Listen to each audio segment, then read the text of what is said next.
дар мавзеи хуррамзамини ноҳияи Данғара мусобиқаи байналмилалӣ оид ба парапланеризм ва воситаҳои парвози сабуки Тоҷикистон барои дарёфти ҷоми президенти ҷумҳурии Тоҷикистон доир гардид, ки дар он зиёда 100 нафар варзишгар аз давлатҳои Осиё, Аврупо ва Амрико, аз ҷумла Арманистон, Беларус, Ҳиндустон, Қазоқистон, Чин, Аморати Муттаҳидаи Араб, Русия, Туркия, Узбекистон ва намояндагони воситаҳои ахбори оммаи дохилӣ ва хориҷӣ иштирок намуданд. Гуфта шуд, ки намуди варзиши парапланеризм ва воситаҳои парвози сабук яке аз намудҳои маъмул ва дӯстдоштанӣ маҳсуб меёбад, ки Кумитаи кор бо ҷавонон ва варзиш дар якҷоягӣ бо Кумитаи миллии олимпии Тоҷикистон ва Федератсияи миллии парапланеризм ва воситаҳои парвози сабуки Тоҷикистон барои рушди минбаъдаи он ва дарёфти чеҳраҳои нав ҷиҳати иштирок дар мусобиқаҳои сатҳи байналмилалӣ тамоми тадбирҳои заруриро меандешанд. ҳадаф аз баргузории мусобиқаи байналмилалӣ пеш аз ҳама муаррифии шоистаи фазову имконияти хуби варзишии ҷумҳурӣ ва рушди варзиши парапланеризм буда баҳри кашфи чеҳраҳои нав дар ин самти варзиш мусоидат менамояд. боиси ифтихору сарфарозии тамоми мардуми Тоҷикистони азиз аст, ки дар заминаи сиёсати дурбинона ва хиратмандонаи пешвои маҳбубу муаззами миллат президенти ҷумҳурии Тоҷикистон муҳтарам Эмомалӣ Раҳмон Тоҷикистон мизбони як қатор чорабиниҳои сатҳи байналмилалии сиёсиву фарҳангию варзишӣ гардида истодааст.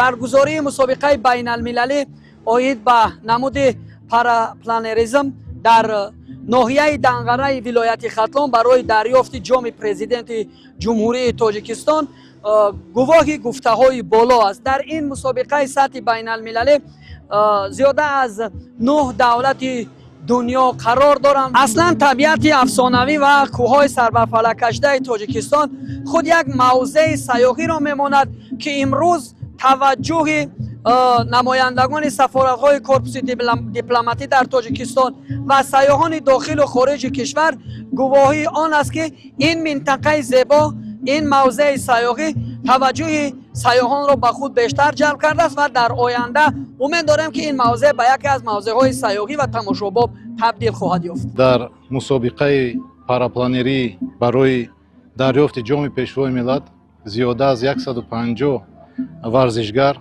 аз Аврупо, Амрико, Русия, Тоҷикистон, Қазоқистон, Узбекистон, Покистон, Эрон, Саудӣ ҷамъ шуданд ва ҳадаф як чиз аст: шиносоӣ, муаррифии худи кишвари мо, минтақаҳои зебоманзар, роҳандозӣ намудани муносибат ва муошират миёни варзишгарони мо ва варзишгарони хориҷӣ.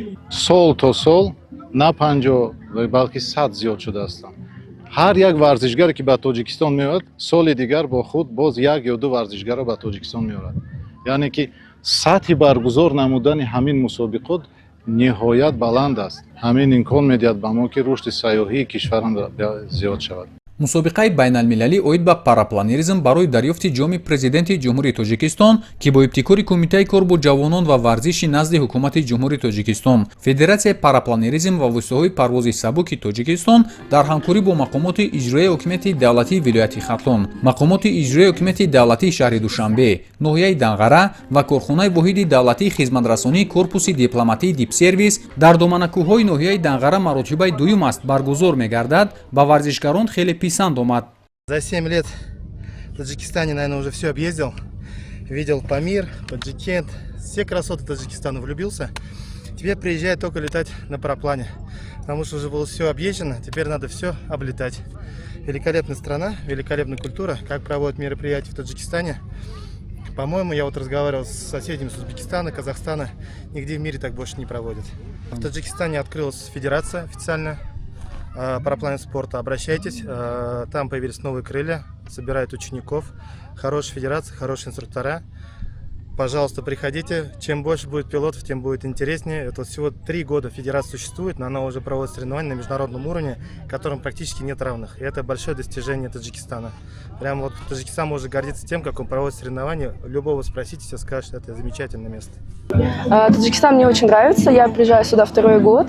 Это очень красивые горы. Мне нравятся условия, то, что тут постоянно разная погода, и можно пробовать какие-то новые практики, новые подходы к цели. В общем, мне очень нравится. Тут очень красиво и очень удобно. Мы когда сюда ехали, у меня было такое предчувствие радостное, то, что опять соревнования, опять такая интересная погода, красивые места, интересные новые люди. Так что мне все нравится. Меня зовут Хакимова Шалзада, я приехала с Узбекистана, я впервые в Таджикистане, и вот, впервые на таких больших соревнованиях участвую. Мне понравилось очень, все новое здесь. طول 2 سال می شود که در این نوع ورزش مشغول هستم. خوشبختانه خیلی پیشروی‌های خوب است و آینده نیت داریم که خیلی ورزشگر خوب شویم و در دولت‌های همسایه‌ها رفته در مسابقه‌های اشتراک کرده پرچم تاجیکستان رو برداریم. варзишгароне ки дар рӯзи аввали мусобиқа бо нишасти дақиқ маҳорати баланди худро нишон доданд аз ҷониби масъулин қадршиносӣ гардиданд. тавре иттилоъ дода шуд ин мусобиқа тӯли 9 рӯз идома хоҳад ёфт ва ғолибони даставию асосӣ миёни мардону бонувон муайян гардида бо тӯҳфаҳои хотиравӣ диплому медал ва ҷоми президенти ҷумҳурии тоҷикистон оид ба парапланеризм сарфароз гардонида мешаванд. мавриди зикр аст ки баргузории чунин мусобиқаҳои сатҳи байналмилалии сайёҳӣ ва варзишӣ барои рушди минбаъдаи сайёҳии варзишӣ ва ҷалби ҳарчи бештари меҳмонону сайёҳон ба кишвари дорои манзараҳои дилфиребу нотакрори тоҷикистон заминаҳои устуворро фароҳам меорад. салоҳиддини неъмат, завқибеки абдураҳмон, ноҳияи Данғара, Ахбор.